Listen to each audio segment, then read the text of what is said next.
ವಿಶ್ವವಿಖ್ಯಾತ ಮೈಸೂರು ದಸರಾ ಸಂಬಂಧ ಇವತ್ತು ಸಿಎಂ ಅಧ್ಯಕ್ಷತೆಯಲ್ಲಿ ವಿಶೇಷ ಸಭೆ ನಡೆಯಿತು. ಸಭೆಯಲ್ಲಿ ದಸರಾ ಆಯೋಜನೆ ಬಗ್ಗೆ ಚರ್ಚೆಯಾಯಿತು.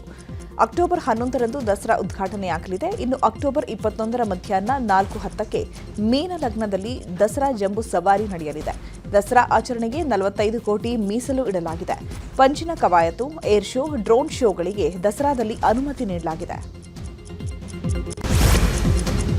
ಬೆಳಗಾವಿಯಿಂದ ವಿಶೇಷ ವಿಮಾನದ ಮೂಲಕ ಎಚ್ಎಎಲ್ಗೆ ಆಗಮಿಸಿದ ಸಿಎಂ ಡಿಕೆ ಶಿವಕುಮಾರ್ ನೇರವಾಗಿ ಸಿಟಿ ರೌಂಡ್ಸ್ ಮಾಡಿದ್ರು. ಎಚ್ಎಎಲ್ ದೊಡ್ಡಾನೆಗುಂದಿ ಮತ್ತು ಎಚ್ಎಸ್ಆರ್ ಲೇಔಟ್ನಲ್ಲಿ ಸಿಎಂ ಪರಿಶೀಲನೆ ನಡೆಸಿದ್ರು. ಎಚ್ಎಸ್ಆರ್ ಲೇಔಟ್ನಲ್ಲಿ ಫುಟ್ಪಾತ್ ಅತಿಕ್ರಮಣ ತೆರವು ಕಾರ್ಯಾಚರಣೆ ಪರಿಶೀಲಿಸಿದ ಸಿಎಂ ತೆರವು ಕಾರ್ಯಾಚರಣೆ ಬಗ್ಗೆ ಮಾಹಿತಿಯನ್ನು ಪಡೆದುಕೊಂಡ್ರು. ಇನ್ನು ಜಯನಗರ, ಅಶೋಕ ಪಿಲ್ಲರ್, ಧನ್ವಂತರಿ ರಸ್ತೆ, ಸಂಪಿಗೆ ರಸ್ತೆಯಲ್ಲೂ ಕೂಡ ಒತ್ತುವರಿ ತೆರವು ಪರಿಶೀಲನೆ ಮಾಡಿದ್ರು.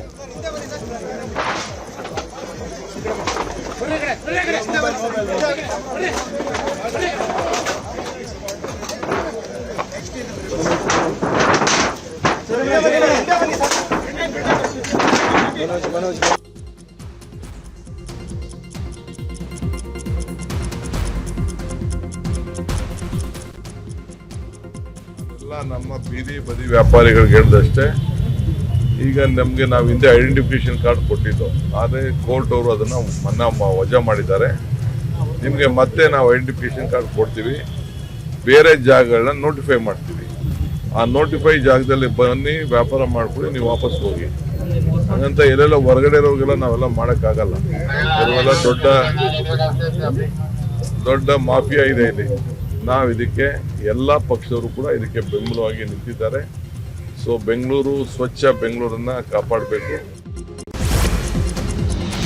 ಇವತ್ತಿನಿಂದ ಜಿಬಿಎಯಿಂದ ವಾಹನಗಳ ತೆರವು ಕಾರ್ಯಾಚರಣೆ ಆರಂಭವಾಗಿದೆ. ಫುಟ್ಪಾತ್ನಲ್ಲಿ ನಿಲ್ಲಿಸಿರುವ ಹಳೆ ವಾಹನವನ್ನು ತೆರವು ಮಾಡಲಾಗುತ್ತೆ. ತೆರವು ಮಾಡಿದ ಬಳಿಕ ವಾಹನಗಳನ್ನು ಜಿಬಿಎ ಹರಾಜು ಹಾಕಲಿದೆ. ಸಚಿವರ ನೇತೃತ್ವದಲ್ಲಿ ತೆರವು ಕಾರ್ಯಾಚರಣೆಗೆ ಚಾಲನೆ ನೀಡಲಾಯಿತು. ಕ್ವೀನ್ಸ್ ರಸ್ತೆಯ ಸಿಗ್ನಲ್ ಬಳಿ ರಸ್ತೆಯಲ್ಲಿ ನಿಲ್ಲಿಸಿದಂತಹ ವಾಹನಗಳಿಗೆ ಸಚಿವ ಕೃಷ್ಣ ಬೈರೇಗೌಡ ಸ್ಟಿಕ್ಕರ್ ಅಂಟಿಸಿದ್ರು. ಇನ್ನು ನೋಟಿಸ್ಗೆ 7 ದಿನ ಟೈಮ್ ಇದ್ದು ಉತ್ತರಿಸದಿದ್ದರೆ ವಾಹನ ಹರಾಜು ಹಾಕಲಾಗುತ್ತೆ. ಕಾರ್ಯಕ್ರಮದ ಬಳಿಕ ಸಚಿವ ಕೃಷ್ಣ ಬೈರೇಗೌಡ ಮಾತನಾಡಿ, 1 ವಾರ ಟೈಮ್ ಇದೆ, ತೆಗೆಯದಿದ್ರೆ ಟೋಯಿಂಗ್ ಮಾಡ್ತೀವಿ ಅಂತ ಹೇಳಿದರು.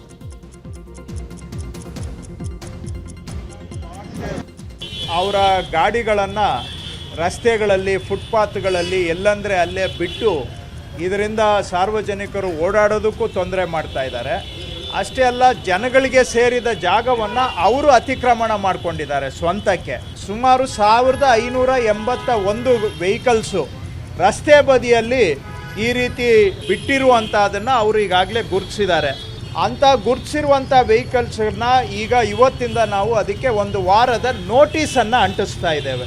ಎಲ್ಲೆಲ್ಲಿ ಗಾಡಿಗಳು ಹಾಗೆ ಅಬ್ಯಾಂಡನ್ ಮಾಡಿ ಬಿಟ್ಟು ಹೋಗ್ಬಿಟ್ಟಿದ್ದಾರೆ ಅದೆಲ್ಲವನ್ನು ಚೆಕ್ ಮಾಡಿ ಅದನ್ನು ತೆಗೆಸಬೇಕು. ಕೆಲವು 6 ತಿಂಗಳು 1 ವರ್ಷಗಳಿಂದ ಅಲ್ಲೇ ಬಿದ್ದಿದ್ದಾವೆ. ಯಾರು ಬಂದು ಮಾಲೀಕತ್ವವನ್ನು ಕ್ಲೇಮ್ ಮಾಡ್ತಾ ಇಲ್ಲ ಅಥವಾ ತಗೊಂಡು ಹೋಗ್ತಾ ಇಲ್ಲ. ಉದ್ದೇಶಪೂರ್ವಕವಾಗಿ ಬಿಟ್ಟು ಹೋಗಿರ್ತಾರೆ, ಏನಾಗೋದಿಲ್ಲ ಅಂತ. ಸೊ ಅಂಥ ಗಾಡಿಗಳನ್ನು ಹುಡುಕಿಸಿ ತೆಗೆಸಬೇಕು. ಅಲ್ಲಿ ನಿಲ್ಲಿಸಿರ್ತಕ್ಕಂಥದ್ದು ಅನವಶ್ಯಕವಾಗಿ ಅಲ್ಲಿ ಕಸ ಎಲ್ಲ ತುಂಬಿಟ್ಟು ಇಡೀ ವಾತಾವರಣನೇ ಕೆಟ್ಟು ಹೋಗ್ತಾ ಇದೆ. ಕ್ರಮ ಆಗಬೇಕು. ಇಲ್ಲಾಂದರೆ ಆ ಗಾಡಿಗಳು ತಗೊಂಡು ಆಕ್ಷನ್ ಮಾಡಿ ಸರ್ಕಾರಕ್ಕೆ ದುಡ್ಡು ಜಮಾ ಆಗಲಿ ಅಥವಾ ಅವ್ರ ಮೇಲೆ ಫೈನ್ ಆಗಲಿ. ಟ್ರಾಫಿಕ್ ಪೊಲೀಸರವರು ಅದನ್ನು ಭಾಳ ಸ್ಟ್ರಿಕ್ಟಾಗಿ ಎಲ್ಲಿ ಪಾರ್ಕಿಂಗ್ ಮಾಡಬೇಕು ಮಾಡಬಾರ್ದು ಅದನ್ನು ಅವರು ನೋಡಬೇಕಂತ ಸಮಸ್ಯೆ. ಬೆಂಗಳೂರಲ್ಲಿ ಜಿಬಿಎ ವತಿಯಿಂದ ಫುಟ್ಪಾತ್ ತೆರವು ಕಾರ್ಯಾಚರಣೆ ಮಾಡಲಾಗ್ತಾ ಇದೆ. ಇನ್ನು ತೆರವು ಮಾಡಿದ ಬೀದಿ ಬದಿಯನ್ನ ವ್ಯಾಪಾರ ರಹಿತ ವಲಯವಾಗಿ ಘೋಷಿಸಕ್ಕೆ ಸಿದ್ಧತೆ ನಡೀತಾ ಇದೆ. 5 ಪಾಲಿಕೆಗೆ ಜಿಬಿಎ ವತಿಯಿಂದ ಕರಡು ತಯಾರಿಸುವಂತೆ ಸೂಚನೆ ನೀಡಲಾಗಿದೆ. ವ್ಯಾಪಾರ ರಹಿತ ವಲಯ ಘೋಷಿಸುವ ನಿಟ್ಟಿನಲ್ಲಿ ಕಾನೂನು ತಿದ್ದುಪಡಿ ಅಗತ್ಯವಿದ್ದರೆ ಮಾಡಲು ಹೇಳಲಾಗಿದೆ. ಕರಡು ತಯಾರಿ ವೇಳೆ ಸಾರ್ವಜನಿಕರ ಅಭಿಪ್ರಾಯವನ್ನು ಪಡೆಯಿರಿ. ನಗರದಲ್ಲಿ 1.25 ಕೋಟಿ ವಾಹನಗಳ ಓಡಾಟ ಇದೆ. ಪ್ರತಿ ವರ್ಷ ಅಪಘಾತದಲ್ಲಿ 25% ಅಷ್ಟು ಪಾದಚಾರಿಗಳ ಸಾವಿಗೆ ಒತ್ತುವರಿಯೇ ಕಾರಣ ಅಂತ ಪತ್ರದಲ್ಲಿ ಉಲ್ಲೇಖಿಸಲಾಗಿದೆ. ಬೆಂಗಳೂರು ಬಳಿಕ ಈಗ ಮೈಸೂರಿನಲ್ಲೂ ಕೂಡ ಜೆಸಿಬಿ ಘರ್ಜಿಸಿದೆ. ಮೈಸೂರು ಮಹಾನಗರ ಪಾಲಿಕೆಯ ವಲಯ 5ರಲ್ಲಿ ಫುಟ್ಪಾತ್ ಅತಿಕ್ರಮ ತೆರವು ಮಾಡಲಾಗ್ತಿದೆ. 30ಕ್ಕೂ ಹೆಚ್ಚು ಪೆಟ್ಟಿ ಅಂಗಡಿಗಳನ್ನು ನೆಲಸಮ ಮಾಡಲಾಗಿದೆ. ಜಯದೇವ ಆಸ್ಪತ್ರೆ ಮುಂಭಾಗದಲ್ಲೂ ಕೂಡ ಅಂಗಡಿಗಳ ತೆರವು ಮಾಡಲಾಗ್ತಿದೆ. ಇನ್ನು ಸ್ಥಳದಲ್ಲಿ ಆಕ್ರೋಶ ವ್ಯಕ್ತವಾಗಿದ್ದು ಪರ್ಯಾಯ ವ್ಯವಸ್ಥೆ ಮಾಡದೆ ತೆರವು ಮಾಡ್ತಿರೋದು ಸರಿಯಲ್ಲ ಅಂತ ವರ್ತಕರು ಹೇಳ್ತಿದ್ದಾರೆ. ನಮಗೆ 2,000 ರೂಪಾಯಿ ಬೇಡ, ಫ್ರೀ ಬಸ್ಸು ಬೇಡ, ನಮಗೆ ನೆಮ್ಮದಿಯಾಗಿ ಬದುಕಲು ಅವಕಾಶ ಮಾಡಿಕೊಡಿ ಅಂತ ವರ್ತಕರು ಹೇಳಿದ್ದಾರೆ.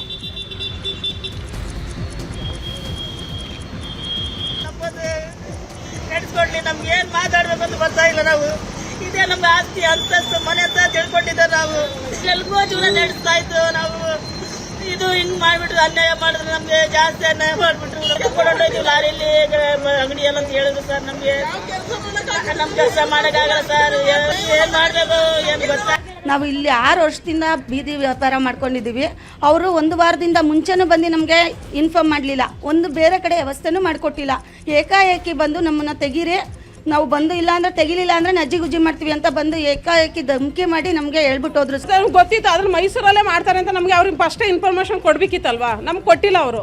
ಈಗ ನೆನ್ನೆ ಸಂಜೆಯಲ್ಲಿ ಜಯದೇವ್ದ ಹತ್ರ ಅಲ್ಲಿ ಅನೌನ್ಸ್ ಮಾಡಿದಾಗಲೇ ನಮಗೆ ಗೊತ್ತಾಗಿದ್ದು. ನಾವು ಆದ್ರೂ ಬಂದು ಇಲ್ಲಿ ಬಾಕಲು ತೆಗ್ದಿದ್ವಿ. ತೆಗೆದ್ಬಿಟ್ಟು ಬೆಳಗ್ಗೆ 10:30 11 ಗಂಟೆಲಿ ಬಂದು ಅವ್ರು ಅನೌನ್ಸ್ ಮಾಡಿದ್ರು, ಪೆಟ್ಟಿ ಎತ್ತಬೇಕು, ಎತ್ತಲಿಲ್ಲ ಅಂದ್ರೆ ನಾವು JCB ಎತ್ತಾಕೊಂಡು ಹೋಗ್ತೀವಿ ಅಂತ. ಆಗ ಅಂದ ತಕ್ಷಣ ನೋಡಿ ಬಂದು ಎಲ್ಲ ಹಂಗೆ ಮಡಗಿದ್ದೀವಿ. ಒಂದ್ಬಿಟ್ಟು ಹೆಣ್ಣಂಗ್ಸ್ ಏನು ಮಾಡೋಕ್ಕಾಗುತ್ತೆ ಸರ್ ನಾವು? ಈಗ ನಮ್ಗೆ ಹೇಳ್ತಾ ಇರೋದು, ನಮಗೆ ಈಗ ಮುಂದೆ ನಾಳೆ ಜೀವನ ಹೆಂಗೆ ಸರ್? ನಮಗೆ ಇವತ್ತು ತಗೊಂಡೋಗ್ಬೇಕು, ನಾವು ಅಲ್ಲಿದ್ದು ಮಾಡಬೇಕು, ಸಂಘ ಕಟ್ಟಬೇಕು, ಮಕ್ಳ ಜೀವನ, ಮನೆ ಬಾಡಿಗೆ ಎಲ್ಲನೂ ಮಾಡಬೇಕು ಸರ್. ಇಲ್ಲಿ ಯಾರು ಶ್ರೀಮಂತ. ಬೆಂಗಳೂರಿನ ಬಳಿಕ ಮಂಗಳೂರಲ್ಲಿ ಬೀದಿ ಬದಿ ವ್ಯಾಪಾರಸ್ಥರ ಫೈಟ್ ಶುರುವಾಗಿದೆ. ಮಂಗಳೂರು ಮಹಾನಗರ ಪಾಲಿಕೆಗೆ ಬೀದಿ ಬದಿ ವ್ಯಾಪಾರಸ್ಥರು ಮುತ್ತಿಗೆ ಹಾಕಿದ್ದಾರೆ. ಸಂಡೇ ಬಜಾರ್ ತೆರವು ಮಾಡಲು ಪಾಲಿಕೆ ಮುಂದಾಗಿದೆ. ಇದನ್ನು ವಿರೋಧಿಸಿ ದಕ್ಷಿಣ ಕನ್ನಡ ಜಿಲ್ಲಾ ಬೀದಿ ಬದಿ ವ್ಯಾಪಾರಸ್ಥರ ಸಂಘ CITU ಪ್ರತಿಭಟನೆ ಮಾಡಿದೆ.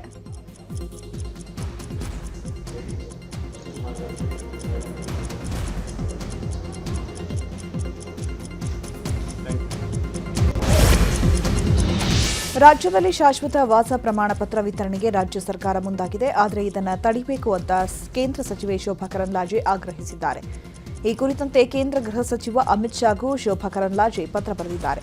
ರಾಜ್ಯ ಸರ್ಕಾರಕ್ಕೆ ಶಾಶ್ವತ ವಾಸ ಪ್ರಮಾಣ ಪತ್ರ ವಿತರಣೆಗೆ ಅಧಿಕಾರ ನೀಡಿದ್ಯಾರು ಅಂತ ಶೋಭಾ ಕರಂದ್ಲಾಜೆ ಪ್ರಶ್ನೆ ಮಾಡಿದ್ದಾರೆ.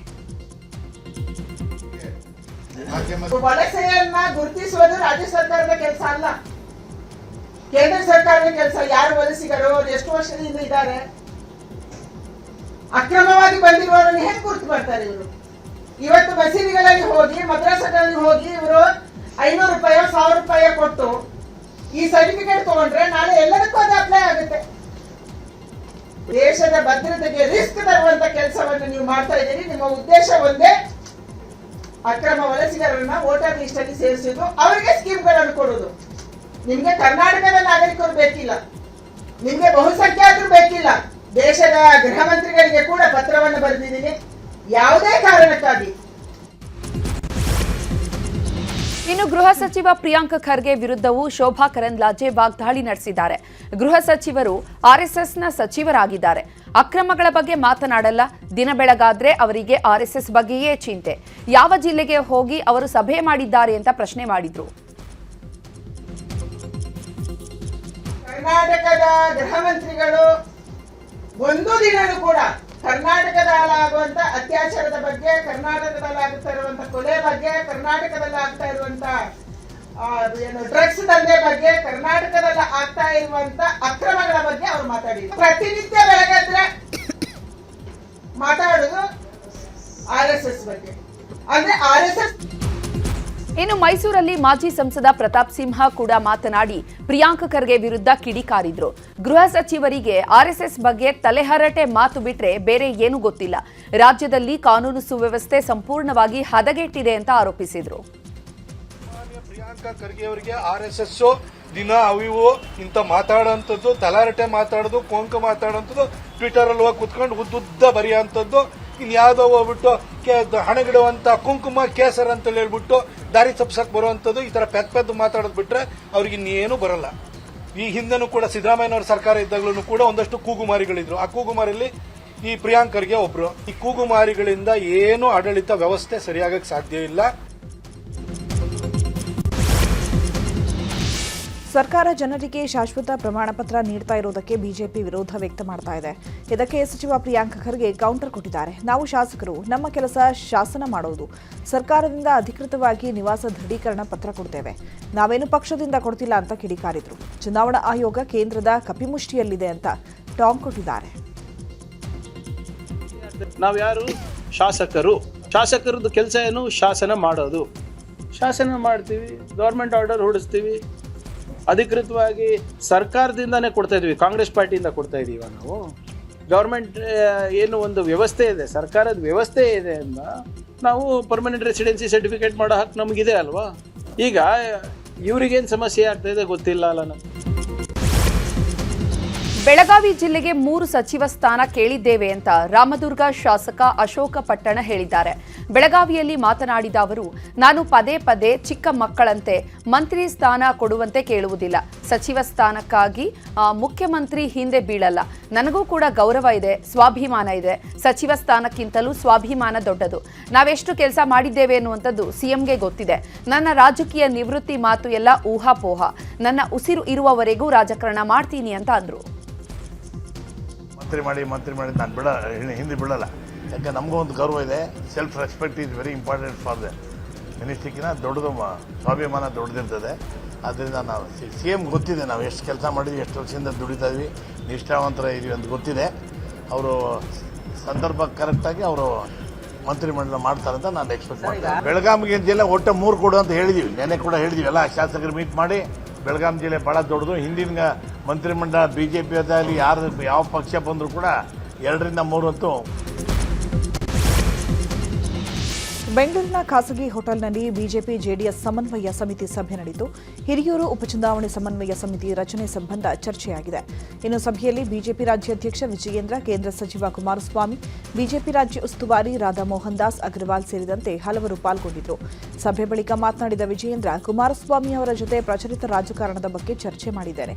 ಹಿರಿಯೂರು, ಧಾರವಾಡ ಕ್ಷೇತ್ರದ ಉಪಚುನಾವಣೆ, ಶಿಕ್ಷಕ, ಪದವೀಧರ, ಪರಿಷತ್ ಚುನಾವಣೆ ಬಗ್ಗೆ ಚರ್ಚೆಯಾಗಿದೆ. ರಾಜ್ಯದ ಹಿತದೃಷ್ಟಿಯಿಂದ ಸಮನ್ವಯ ಸಮಿತಿ ಮಾಡಲಾಗಿದೆ ಅಂತ ಹೇಳಿದರು.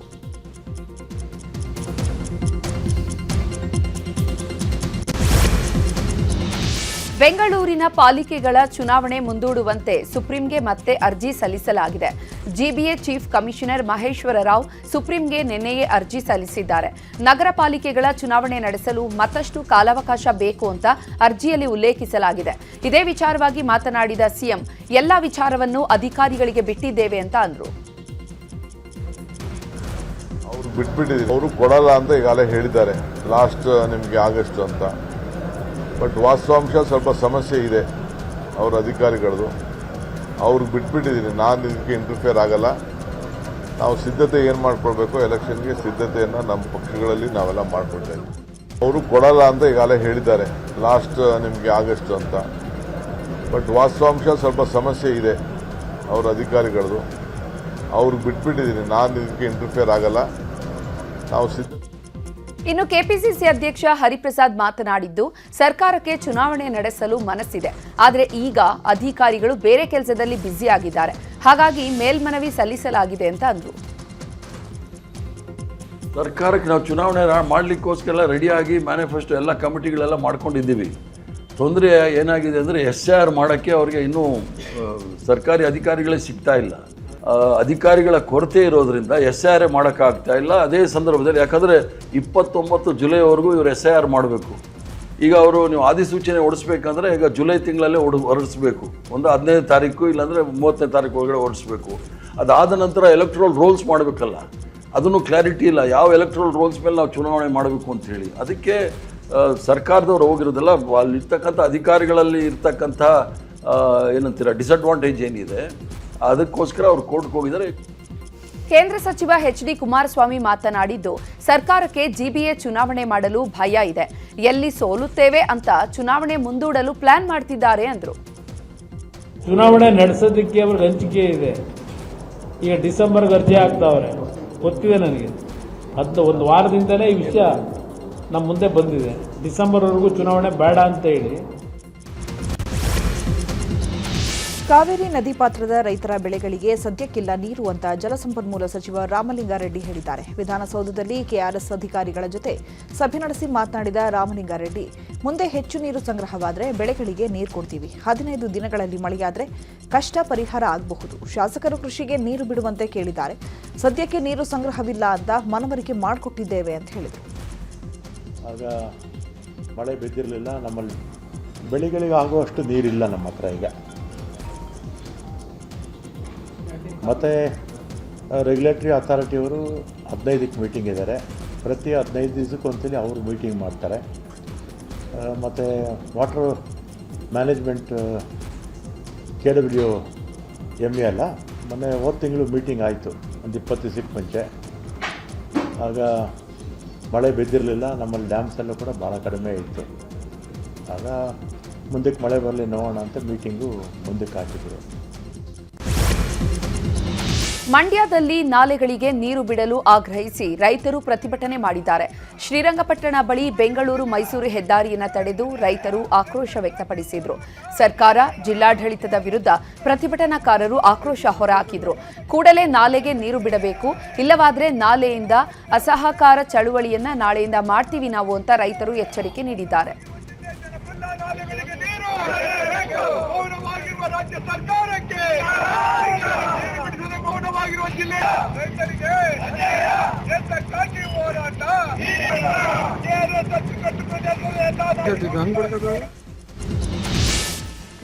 ರಾಜ್ಯದಲ್ಲಿ ಜೆಡಿಎಸ್ ನೆರೆ ಹಾಗೂ ಬರ ಅಧ್ಯಯನ ಪ್ರವಾಸ ಕೈಗೊಂಡಿದ್ದಾರೆ. ಬಿಜೆಪಿಗೂ ಮೊದಲೇ ಪ್ರತ್ಯೇಕವಾಗಿ ಜೆಡಿಎಸ್ ಟೂರ್ ಕೈಗೊಂಡಿದೆ. ಪರಿಷತ್ ಸದಸ್ಯ ಭೋಜೇಗೌಡ ನೇತೃತ್ವದಲ್ಲಿ ಕರಾವಳಿ ಹಾಗೂ ಮಲೆನಾಡು ಭಾಗದಲ್ಲಿ ಟೂರ್ ಮಾಡಲಾಗುತ್ತೆ. ಇನ್ನು ಮೈಸೂರು ವಿಭಾಗವನ್ನು ಶಾಸಕ ರೇವಣ್ಣ ಮುನ್ನಡೆಸಲಿದ್ದಾರೆ. ಜುಲೈ 15ರಿಂದ ಪ್ರವಾಸ ಕೈಗೊಳ್ಳಲಾಗುತ್ತೆ. ಇನ್ನು ಬರ ಅಧ್ಯಯನದ ವರದಿಯನ್ನು ಕೇಂದ್ರ ಸರ್ಕಾರಕ್ಕೆ ಜೆಡಿಎಸ್ ಸಲ್ಲಿಕೆ ಮಾಡಲಿದೆ. 4 ರಾಜ್ಯಗಳಲ್ಲಿ ವೋಟರ್ ಐಡಿ ಹೊಂದಿರುವ ಆರೋಪದ ಹಿನ್ನೆಲೆ ನಟ ಪ್ರಕಾಶ್ ರಾಜ್ ವಿರುದ್ಧ ಜಾಮೀನು ರಹಿತ ವಾರೆಂಟ್ ಹೊರಡಿಸಲಾಗಿತ್ತು. ಈ ಹಿನ್ನೆಲೆ ವಾರೆಂಟ್ ರೀಕಾಲ್ ಮಾಡಿಸಲು ಪ್ರಕಾಶ್ ರಾಜ್ ಅರ್ಜಿ ಸಲ್ಲಿಸಿದ್ರು. ಈ ಹಿನ್ನೆಲೆಯಿಂದ ವಿಚಾರಣೆಗೆ Prakash Raj ಹಾಜರಾಗಿದ್ರು. 48ನೇ ACJM court 4,000 surety ಕಟ್ಟಲು ಆದೇಶವನ್ನು ನೀಡಿ ಜಾಮೀನು ಮಂಜೂರು ಮಾಡಿದೆ. ಅಯೋಧ್ಯೆ ರಾಮಮಂದಿರದಲ್ಲಿ ದೇಣಿಗೆ ಕಳ್ಳತನ ಪ್ರಕರಣಕ್ಕೆ ಸಂಬಂಧಪಟ್ಟಂತೆ ತನಿಖೆ ನಡೆಸುವಂತೆ ಕಾಂಗ್ರೆಸ್ ಆಗ್ರಹಿಸಿದೆ. ಸುಪ್ರೀಂ ಕೋರ್ಟ್ ನ್ಯಾಯಮೂರ್ತಿ ನೇತೃತ್ವದಲ್ಲಿ ಪ್ರಕರಣ ತನಿಖೆಗೆ ಆಗ್ರಹಿಸಿ ಕಾಂಗ್ರೆಸ್ ಪ್ರತಿಭಟನೆ ಮಾಡುತ್ತಿದೆ. ರೇಸ್ಕೋರ್ಸ್ ರಸ್ತೆಯಲ್ಲಿರುವ ಕಾಂಗ್ರೆಸ್ ಕಚೇರಿ ಮುಂಭಾಗ ಪ್ರತಿಭಟನೆ ನಡೆಯಿತು. ರಾಮನ ವೇಷ ಧರಿಸಿ ಪ್ರತಿಭಟಿಸಿದರು. ಬಿಜೆಪಿ ಪ್ರಧಾನಿ ಮೋದಿ, ಯುಪಿ ಸಿಎಂ ಯೋಗಿ ಆದಿತ್ಯನಾಥ್ ವಿರುದ್ಧ ಘೋಷಣೆ ಕೂಗಿ ಆಕ್ರೋಶ ವ್ಯಕ್ತಪಡಿಸಲಾಯಿತು. ರಾಮ ಮಂದಿರದ ಹೆಸರಿನಲ್ಲಿ ಚಂಪತ್ ರಾಯ್ ಲೂಟಿ ಮಾಡಿದ್ದಾರೆ ಅಂತ ಕೆಪಿಸಿಸಿ ಅಧ್ಯಕ್ಷ ಬಿಕೆ ಹರಿಪ್ರಸಾದ್ ಹೇಳಿದ್ದಾರೆ. ಬೆಂಗಳೂರಿನಲ್ಲಿ ಮಾತನಾಡಿದ ಅವರು, ಮೊಹಮ್ಮದ್ ಗಜ್ನಿ ಲೂಟಿ ಮಾಡಿದ ಇತಿಹಾಸವನ್ನು ಬಿಟ್ಟರೆ 21ನೇ ಶತಮಾನದಲ್ಲಿ ರಾಮ ಮಂದಿರದ ಲೂಟಿ ಮಾಡಿದ್ದು ಇವರೇ ಅಂತ ಕಿಡಿಕಾರಿದ್ರು. ಇನ್ನು ಬೆಳಗಾವಿಯಲ್ಲಿ ಆರ್ಎಸ್ಎಸ್ ಮೀಟಿಂಗ್ ಕುರಿತು ಮಾತನಾಡಿದ ಅವರು, ಮೀಟಿಂಗ್ ಮಾಡಿದ ಬಳಿಕ ಏನಾದರೂ ಅನಾಹುತ ಆಗೇ ಆಗಿದೆ ಅಂತ ಅಂದ್ರು. ಮೊಹಮ್ಮದ್ ಗೋಪಾಲ್ ನಾಗರ್ಕಟ್ಟೆ ಅಂತೇಳಿ ವಿಶ್ವ ಹಿಂದೂ ಪರಿಷತ್ತಿನ ಪ್ರಧಾನ ಕಾರ್ಯದರ್ಶಿಗಳು, ರಾಷ್ಟ್ರೀಯ ಪ್ರಧಾನದರ್ಶಿಗಳು ಕರ್ನಾಟಕದವರು. ಇವ್ರನ್ನ 5 ದಿವಸಗಳ ಕಾಲ ವಿಚಾರಣೆ ಮಾಡಿದ್ದಾರೆ. ಚಂಪಕ್ ರಾಯ್ ಜೊತೆ ಆ ಲಂಪಟ ಇದ್ದಾನಲ್ಲ, ಅವನ ಜೊತೆ ಸೇರಿಕೊಂಡು ಇವರು ಲೂಟಿ ಮಾಡಿರ್ತಕ್ಕಂಥದ್ದು ಜನಸಾಮಾನ್ಯರ ಹಣ, ದೇವರ ಹೆಸರಲ್ಲಿ ಲೂಟಿ ಮಾಡ್ತಕ್ಕಂಥವ್ರದ್ದು. ಭಾರತ ದೇಶದಲ್ಲಿ ಲೂಟಿ ಮಾಡ್ತಕ್ಕಂಥ ಇತಿಹಾಸ ಸೃಷ್ಟಿ ಮಾಡಿರೋದು ಇವರೇ. 12ನೇ ಶತಮಾನದಲ್ಲಿ ಮೊಹಮ್ಮದ್ ಗಜ್ನಿ, 12ನೇ ಶತಮಾನ ಬಿಟ್ಟರೆ 21ನೇ ಶತಮಾನದಲ್ಲಿ RSS ಅವರು BJPಯ ನೇತೃತ್ವದಲ್ಲಿ ರಾಮ ಮಂದಿರ ಲೂಟಿ ಮಾಡಿರೋದು ಇವರು. ಕೊಪ್ಪಳ ಜಿಲ್ಲೆಯಲ್ಲಿ ರಾಜಾರೋಷವಾಗಿ ಜೂಜಾಟ ಆಡಲಾಗ್ತಾ ಇದೆ. ಕನಕಗಿರಿಯಲ್ಲಿ ಅಂದರ್ ಬಾಹರ್ ಎಗ್ಗಿಲ್ಲದೆ ನಡೀತಾ ಇದೆ. ಸುಮಾರು 30ಕ್ಕೂ ಹೆಚ್ಚು ಜನರು ಒಟ್ಟಾಗಿ ಅಂದರ್ ಬಾಹರ್ ಆಡ್ತಾ ಇದ್ದಾರೆ. ಗುಡ್ಡಗಾಡು ಪ್ರದೇಶದಲ್ಲಿ ಅಂದರ್ ಬಾಹರ್ ಎಗ್ಗಿಲ್ಲದೆ ಸಾಗಿದೆ. ಲಕ್ಷಾಂತರ ರೂಪಾಯಿ ವ್ಯವಹಾರ ನಡೆದ್ರೂ ಕೂಡ ಪೊಲೀಸರು ಕಣ್ಮುಚ್ಚಿ ಕುಳಿತಿದ್ದಾರೆ ಅಂತ ಆಕ್ರೋಶ ವ್ಯಕ್ತವಾಗ್ತಾ ಇದೆ.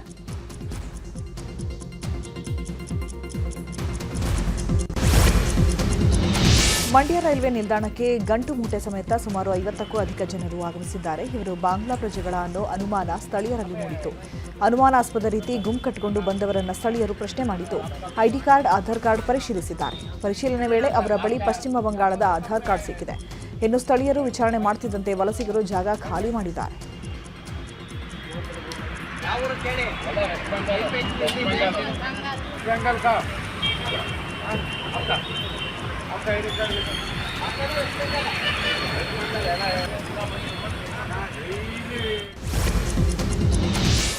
ಬೆಂಗಳೂರು ಫಾರೆಸ್ಟ್ ವಿಜಿಲೆನ್ಸ್ ತಂಡದ ಅಧಿಕಾರಿಗಳ ಕಾರ್ಯಾಚರಣೆಯನ್ನ ನಡೆಸಿದ್ದು ಸ್ಫೋಟಕಗಳನ್ನು ಸಂಗ್ರಹಿಸಿಟ್ಟಿದ್ದಂತಹ ಮನೆಗಳ ಮೇಲೆ ದಾಳಿ ಮಾಡಲಾಗಿದೆ.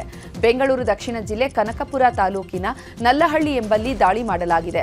ಶಿವಮಾದೇಗೌಡ ಎನ್ನುವವರ ಮನೆಯಲ್ಲಿ ಸೀಸಾ, ರಂಜಕ, ಗನ್ ಪೌಡರ್ ಮತ್ತು ಉಪ್ಪು ಮತ್ತು ಬಾಲ್ಸ್ಗಳು ಪತ್ತೆಯಾಗಿದೆ. ಕಾಡು ಪ್ರಾಣಿಗಳ ಬೇಟೆಗೆ ಈ ಸ್ಫೋಟಕ ಬಳಸಲಾಗುತ್ತೆ ಎನ್ನಲಾಗಿದೆ. ಪ್ರಕರಣವನ್ನು ಸಾತನೂರು ಠಾಣೆಗೆ ವರ್ಗಾವಣೆ ಮಾಡಲಾಗಿದೆ. ಬಿಎಂಟಿಸಿ ಬಸ್ ಅಡಿಗೆ ಸಿಲುಕಿ ಮಹಿಳೆ ವಾಡ ಸದೃಶ್ಯವಾಗಿ ಪಾರಾಗಿದ್ದಾಳೆ. ಇಂದಿರಾನಗರದಲ್ಲಿ ಇವತ್ತು ಬೆಳಗ್ಗೆ ಘಟನೆ ನಡೆದಿದೆ. ರಸ್ತೆ ದಾಟ್ತಾ ಇದ್ದ ಮಹಿಳೆಗೆ ಬಿಎಂಟಿಸಿ ಬಸ್ ಡಿಕ್ಕಿಯಾಗಿದೆ. ಡಿಕ್ಕಿಯ ರಭಸಕ್ಕೆ ಮಹಿಳೆ ಬಸ್ ಅಡಿಗೆ ಸಿಲುಕಿದ್ದಾರೆ. ಕೂಡಲೇ ಬಸ್ ಚಾಲಕ ಬಸ್ ನಿಲ್ಲಿಸಿದ್ದಾನೆ. ಆ ಬಳಿಕ ಸ್ಥಳೀಯರ ಸಹಕಾರದಿಂದ ಮಹಿಳೆಯನ್ನ ಹೊರತೆಗೆಯಲಾಯಿತು.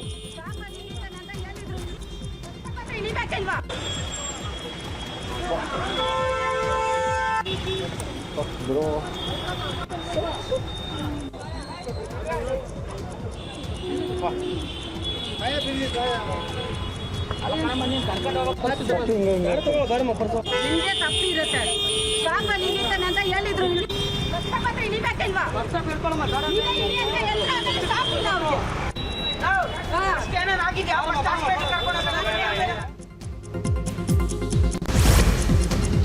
ಬೆಂಗಳೂರಿನ ಬ್ಯಾಡರಹಳ್ಳಿಯಲ್ಲಿ ಚಿರತೆ ಸೆರೆ ಕಾರ್ಯಾಚರಣೆ ಇಂದು ಕೂಡ ಮುಂದುವರೆದಿದೆ. ಇಂದು ಸ್ಥಳಕ್ಕೆ ಆಗಮಿಸಿದ ಅರಣ್ಯ ಇಲಾಖೆ ಅಧಿಕಾರಿಗಳಿಗೆ ಸ್ಥಳೀಯರು ತರಾಟೆಗೆ ತೆಗೆದುಕೊಂಡಿದ್ದಾರೆ. ನಿನ್ನೆ ಬಂದು ಪಟಾಕಿ ಹೊಡೆದು ಹೋಗಿದ್ದೀರಾ, ನಾಳೆ ಸಮಸ್ಯೆ ಆದ್ಮೇಲೆ ಕ್ರಮ ಕೈಗೊಳ್ತೀರಾ? ಕಣ್ಣ ಮುಂದೆಯೇ ಜನ ಚಿರತೆ ಓಡಾಟವನ್ನು ಕಂಡಿದ್ದಾರೆ. ಆದರೂ ಅರಣ್ಯ ಇಲಾಖೆ ಗಂಭೀರವಾಗಿ ಪರಿಗಣಿಸಿಲ್ಲ ಅಂತ ಆರೋಪಿಸಿದ್ದಾರೆ. ಇಂದು ಸ್ಥಳಕ್ಕೆ ಶಾಸಕ ಸೋಮಶೇಖರ್ ಭೇಟಿ ನೀಡಿ ಅಧಿಕಾರಿಗಳ ಜೊತೆ ಮಾತನಾಡಿ ವಿಚಾರವನ್ನ ಗಂಭೀರವಾಗಿ ಪರಿಗಣಿಸುವಂತೆ ಹೇಳಿದ್ದಾರೆ.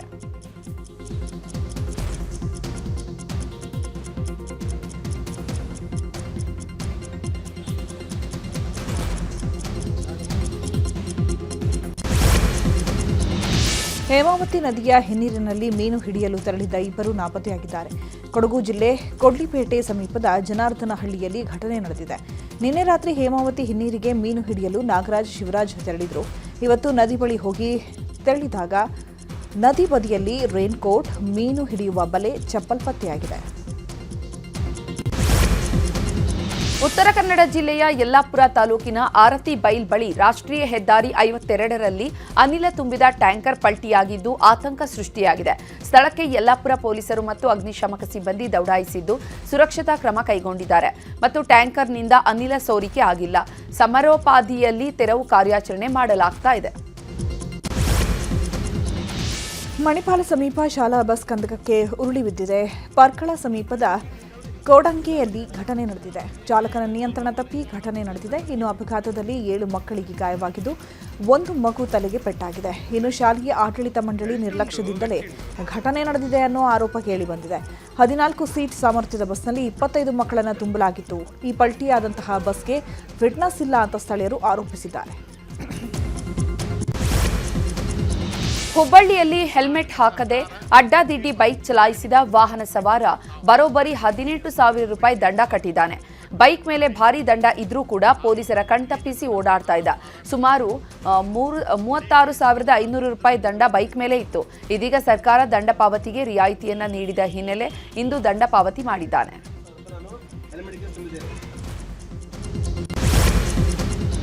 ಇತ್ತೀಚಿನ ಇಂಗ್ಲೆಂಡ್ ಹಾಗೂ ಐರ್ಲೆಂಡ್ ನಡುವಿನ ಪಂದ್ಯದಲ್ಲಿ ಟೀಂ ಇಂಡಿಯಾ ಹೀನಾಯ ಪ್ರದರ್ಶನ ನೀಡಿದೆ. ಟೀಂ ಇಂಡಿಯಾದ ಕಳಪೆ ಪ್ರದರ್ಶನ ಬಿಸಿಸಿಐಗೆ ಟೆನ್ಷನ್ ತಂದಿಟ್ಟಿದೆ. ಸದ್ಯ ಮುಖ್ಯ ಕೋಚ್ ಗೌತಮ್ ಗಂಭೀರ್ ಹಾಗೂ ನಾಯಕ ಶ್ರೇಯಸ್ ಅಯ್ಯರ್ ವಿರುದ್ಧ ಬಿಸಿಸಿಐ ಗರಂ ಆಗಿದೆ ಎನ್ನಲಾಗಿದ್ದು ಬಿಸಿಸಿಐ ಕಠಿಣ ಕ್ರಮ ಕೈಗೊಳ್ಳಲಿದೆ ಎನ್ನಲಾಗ್ತಿದೆ. ಇಂಗ್ಲೆಂಡ್ ಪ್ರವಾಸದ ಬಳಿಕ ಬಿಸಿಸಿಐ ರಿವ್ಯೂ ಮೀಟಿಂಗ್ ಮಾಡಲಿದೆಯಂತೆ.